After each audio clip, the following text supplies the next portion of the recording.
हुण मैं अज दे प्रधान की गल कर लवां कि असीं खड़े कित्थे, असीं जा कित्थे रहे हैं। सब तो पहला गुरुद्वारा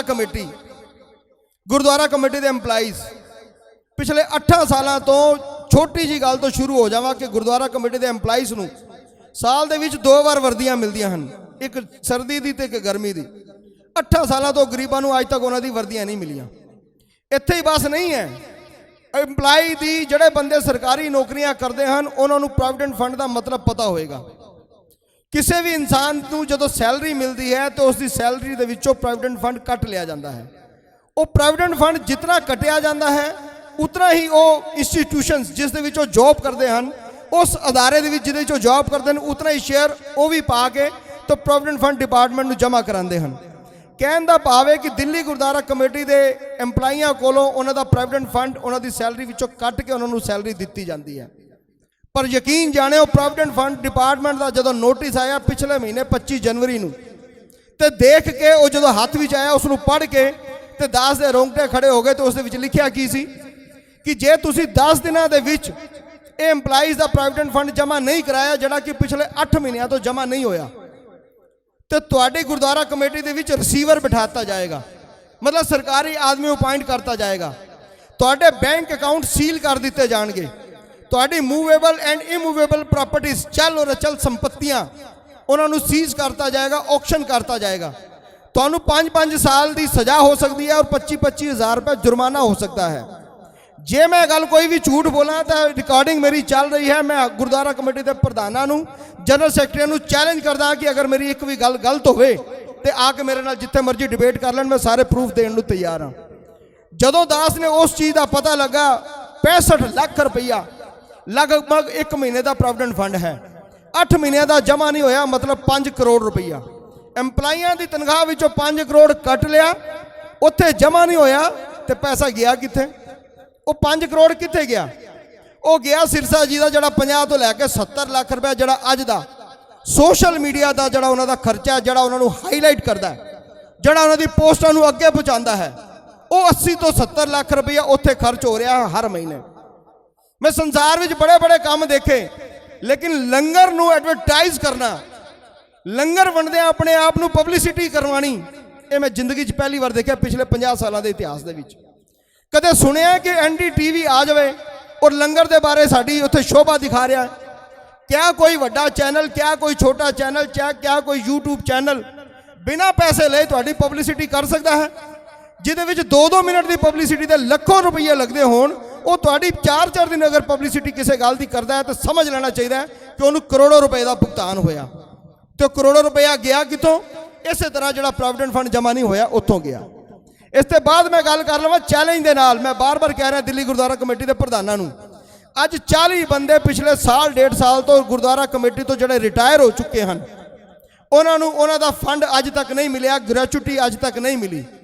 जिस इंसान ने 30 साल नौकरी की होवे, नौकरी तो बाद जो रिटायर होवे और इस उम्मीद होते होवे कि इस जड़ा पैसा मैनू मिलना है ये मेरी जिंदगी भर की कमाई है, ये मेरे बच्चे के अगले आने वाले भविष्य के उत्ते मैं उसनू पढ़ाई करवानी है या उसकी शादियां करनी हैं या होर कोई काम सवारने हैं, तो जो रिटायरमेंट तो साल 1.5 साल बाद भी वो पैसा उसनू ना मिले और वो धक्के खाए, तो तुसी समझ लो कि गुरुद्वारा कमेटी के हालात कितने माड़े हो चुके हैं। उसका भी लगभग आज 4.5 तो 5 करोड़ रुपया 40 इंसान। इत्थे ही बस नहीं है, दिल्ली गुरुद्वारा कमेटी के पिछले साल के लगभग 12 इंसानों की काम करदियां डेथ हो गई। हुण डेथ के गुरुद्वारा कमेटी का एक प्रोसीजर है कि जदों किसी की ऑन ड्यूटी डेथ होती है तो उसनू उसके बेनीफिट के अलावा उसकी ग्रैचुटी के अलावा 8 लाख रुपया दिता जाता है। हुण 8 लाख दिता किस तरह जाता है? जिहड़े भी एम्पलाइज नौकरी करते हैं उन्होंने सैलरी विचों 1 दिन की सैलरी कट्टी जाती है, जिहड़ी कि लगभग 4 लाख रुपया बनती है, और 4 लाख रुपया गुरुद्वारा कमेटी कोलों पा के उस इंसान नूं उसके परिवार नूं 8 लाख रुपया देती है जिसकी डेथ हो जाती है। अज यकीन जाणिओ 12 एम्पलाई अजिहे हैं जिन्हां दी डेथ हो चुकी है। एम्पलाइयां दे फंड विचों 1-1 दिन की सैलरी जिहड़ी 4-4 लाख रुपया कट ली गई है, लेकिन उन्हां इंसानां नूं अज तक वो पैसे नहीं मिले, उन्हां दे परिवार धक्के खा रहे हैं। फिर वो पैसा गया किते? वो ऐसे काम से गया गुरु की गोलक की जी दुरवरतों हो रही है, जी अपने मैंबरस को पैसे दे के फंडिंग दे के उन्होंने गड्डियां दे विच पेट्रोल पवा के डीजल पवा के उन्होंने इलाकों के मदद करके उन्होंने चुनाव लड़न लई भेजा जा रहा है। ਕਿ ਇਸ ਫੰਡ ਨਾਲ ਤੁਸੀਂ ਚੁਣਾਵ ਲੜੋ, ਜੇ ਅਸੀਂ ਹਾਰ ਗਏ ਤੇ ਅਸੀਂ ਬਾਹਰ ਚਲੇ ਜਾਵਾਂਗੇ, ਨਵੀਂ ਕਮੇਟੀ ਆਏਗੀ ਆਪਣੇ ਆਪ ਆ ਕੇ ਆਪਣਾ ਸਿਰ ਛਡਵਾਏਗੀ, ਜਿਸ ਤਰ੍ਹਾਂ ਮਰਜ਼ੀ ਪੈਸੇ ਦੇਗੀ, ਜਾਂ ਜਿਹੜਾ ਵੀ ਉਸ ਸੀਟ ਦੇ ਉੱਤੇ ਦੁਬਾਰਾ ਆਏਗਾ ਉਹ ਆਪਣੇ ਆਪ ਇਸ ਮਸਲੇ ਨੂੰ ਸੁਲਝਾਏਗਾ। ਜ਼ਿੰਮੇਵਾਰੀ ਵੇਖ ਲਓ ਕਿਸ ਤਰ੍ਹਾਂ ਦੀ ਅਸੀਂ ਖੜੇ ਕੀਤੇ ਹਾਂ। ਇਹ ਗੱਲ ਕੀਤੀ ਹੈ ਮੈਂ ਸਿਰਫ ਗੁਰਦੁਆਰਾ ਕਮੇਟੀ ਦੇ EMPLOYEES ਦੀ। ਸਕੂਲਾਂ ਦੇ ਜੇ ਮੈਂ ਗੱਲ ਕਰਾਂ ਤਾਂ ਸਕੂਲਾਂ ਦੇ EMPLOYEES ਦਾ ਤੁਸੀਂ ਰੋਜ਼ ਦੇਖ ਰਹੇ ਹੋ ਤਨਖਾਹਾਂ ਨੂੰ ਲੈ ਕੇ ਧਰਨੇ ਮਾਰ ਰਹੇ ਹਨ, ਹੜਤਾਲਾਂ ਦੇ ਉੱਤੇ ਬੈਠੇ ਹਨ, ਉਹਨਾਂ ਨੂੰ ਉਹਨਾਂ ਦੀ ਸੈਲਰੀਆਂ ਨਹੀਂ ਮਿਲ ਰਹੀਆਂ। ਉਹਨਾਂ ਦੀ ਵੀ ਜਿਹੜੀ ਸੈਲਰੀ ਡਿਊ ਹੈ, ਜਿਹੜੀ ਪਹਿਲੇ ਲੈ ਚੁੱਕੇ ਹਨ, ਉਸ ਦੇ ਵਿੱਚੋਂ ਵੀ ਪ੍ਰੋਵੀਡੈਂਟ ਫੰਡ ਕੱਟ ਲਏ ਹਨ, ਲੇਕਿਨ ਗੁਰਦੁਆਰਾ ਕਮੇਟੀ ਨੇ ਅੱਗੇ ਪ੍ਰੋਵੀਡੈਂਟ ਫੰਡ ਡਿਪਾਰਟਮੈਂਟ ਵਿੱਚ ਜਮ੍ਹਾਂ ਨਹੀਂ ਕਰਾਏ। ਕਰੋੜੋਂ ਰੁਪਈਆ ਬਣਦਾ ਹੈ। ਦਿੱਲੀ ਗੁਰਦੁਆਰਾ ਕਮੇਟੀ ਦੀ ਜੇ ਗੱਲ ਕਰਾਂ ਤਾਂ ਦਿੱਲੀ ਗੁਰਦੁਆਰਾ ਕਮੇਟੀ ਜਿਹੜਾ ਵੀ ਅੱਜ ਕੱਲ੍ਹ ਸਮਾਨ ਖਰੀਦੀ ਰਹੀ ਹੈ, ਭਾਵੇਂ ਉਹ ਘਿਓ ਹੋਵੇ, ਭਾਵੇਂ ਰਾਸ਼ਨ ਹੋਵੇ, ਭਾਵੇਂ ਕੁਝ ਹੋਵੇ, ਉਹਨਾਂ ਲੋਕਾਂ ਦੇ ਵੀ ਲਗਭਗ 5 ਤੋਂ 7 ਕਰੋੜ ਰੁਪਏ ਦੇ ਬਿੱਲ ਪੈਂਡਿੰਗ ਨੇ। ਉਹ ਪੈਸੇ ਦਿੱਤੇ ਨਹੀਂ ਜਾ ਰਹੇ। ਪੈਸਾ ਜਾ ਕਿੱਥੇ ਰਿਹਾ? ਅਖੀਰ ਕਿੱਥੇ ਤੇ ਉਸ ਪੈਸੇ ਦਾ ਇਸਤੇਮਾਲ ਕੀਤਾ ਜਾ ਰਿਹਾ ਹੈ?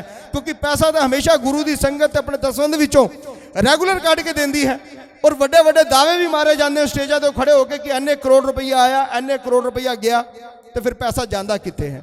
ਸਵਾਲ ਤੇ ਹੈ ਕਿ ਅਸੀਂ ਇਸ ਗੱਲ ਦੀ ਜ਼ਿੰਮੇਵਾਰੀ ਨੂੰ ਕੌਣ ਲਏਗਾ? ਜੇ ਤੁਹਾਡੇ ਇਲਾਕੇ ਦਾ ਚੁਣਿਆ ਹੋਇਆ ਮੈਂਬਰ ਨਹੀਂ ਲਏਗਾ ਤਾਂ ਫਿਰ ਕੌਣ ਲਏਗਾ? ਦਾਸ ਨੂੰ ਕਹਿੰਦੇ ਨੇ ਜੀ ਵੀ ਤੁਸੀਂ ਨੈਗੇਟਿਵ ਗੱਲਾਂ ਕਰਦੇ ਹੋ। ਹੁਣ ਮੈਨੂੰ ਪੁੱਛੋ, ਇਹ ਛੋਟੀ ਜਿਹੀ ਗੁਰਦੁਆਰਾ ਸਾਹਿਬ ਦੇ ਸਿੰਘ ਸਭਾ ਦੇ ਪ੍ਰਧਾਨ ਬੈਠੇ ਹਨ ਮੇਰੇ ਸਾਹਮਣੇ, ਕਿਆ ਇਹਨਾਂ ਦੇ ਗੁਰਦੁਆਰੇ ਦੇ ਵਿੱਚ ਕੋਈ ਗੋਲਕ ਦੀ ਦੁਰਵਰਤੋਂ ਕਰੇ, ਗੋਲਕ ਦੀ ਲੁੱਟ ਕਰੇ, ਗੋਲਕ ਨੂੰ ਉਹਦੀ ਚੋਰ ਬਜ਼ਾਰੀ ਕਰੇ ਜਾਂ ਕਿਸੇ ਹੋਰ ਤਰ੍ਹਾਂ ਦੀ ਕਰਪਸ਼ਨ ਕਰੇ ਤਾਂ ਕਿਆ ਉਸ ਨੂੰ ਰੋਕਣਗੇ ਨਹੀਂ? ਕਿਆ ਇਹਨਾਂ ਦੀ ਜ਼ਿੰਮੇਵਾਰੀ ਨਹੀਂ ਬਣਦੀ ਕਿ ਉਸ ਇਨਸਾਨ ਨੂੰ ਰੋਕਣ ਦੀ, ਉਸ ਕਰਪਸ਼ਨ ਦੇ ਖਿਲਾਫ ਆਪਣੀ ਆਵਾਜ਼ ਚੁੱਕਣ ਦੀ? ਤੇ ਜੇ ਬਣਦੀ ਹੈ ਤਾਂ ਇਹੀ ਜ਼ਿੰਮੇਵਾਰੀ ਤੇ ਦਾਸ ਵੀ ਨਿਭਾ ਰਿਹਾ ਹੈ। ਇਹ ਛੋਟੀ ਗੁਰਦੁਆਰਾ ਕਮੇਟੀ ਹੈ ਤਾਂ ਵੱਡੀ ਗੁਰਦੁਆਰਾ ਕਮੇਟੀ ਹੈ। ਜੇ ਆਪਣੇ ਫਰਜ਼ ਦੀ ਪੂਰਤੀ ਨਹੀਂ ਕਰਨੀ ਤੇ ਫਿਰ ਚੁਣਨ ਜਾ ਕੇ ਅਤੇ ਗੁਰਦੁਆਰਾ ਕਮੇਟੀ ਦਾ ਚੁਣਾਵ ਲੜਨ ਦੀ ਲੋੜ ਕੀ ਹੈ? ਫਿਰ ਤਾਂ ਕਿਸੇ ਰਾਜਨੀਤਿਕ ਪਾਰਟੀ ਦਾ ਚੁਣਾਵ ਲੜ ਲਿਆ ਜਾਏ, ਕੋਈ ਕਾਉਂਸਲਰ ਬਣ ਜਾਏ, ਕੋਈ MLA ਬਣ ਜਾਏ, ਕਿਉਂਕਿ ਰਾਜਨੀਤਿਕ ਲੀਡਰਾਂ ਦੇ ਉੱਤੇ FIR ਹੁੰਦੀਆਂ ਹਨ, ਉਹਨਾਂ ਉੱਤੇ ਕਰਪਸ਼ਨ ਦੇ ਕੇਸ ਹੁੰਦੇ ਹਨ। ਇਹ ਸੁਣੇ ਵੀ ਸੀ ਤੇ ਦੇਖਦੇ ਵੀ ਹਾਂ, ਲੇਕਿਨ ਗੁਰਦੁਆਰਾ ਕਮੇਟੀ ਦੇ ਪ੍ਰਧਾਨਾਂ ਦੇ ਉੱਤੇ ਚੋਰੀਆਂ ਦੇ ਕੰਮ ਵਿੱਚ, ਕਰਪਸ਼ਨ ਦੇ ਕੰਮ ਵਿੱਚ FIR ਹੋ ਜਾਣ, ਨਾ ਕਦੇ ਸੁਣਿਆ ਸੀ ਤੇ ਨਾ ਕਦੇ ਦੇਖਿਆ ਸੀ।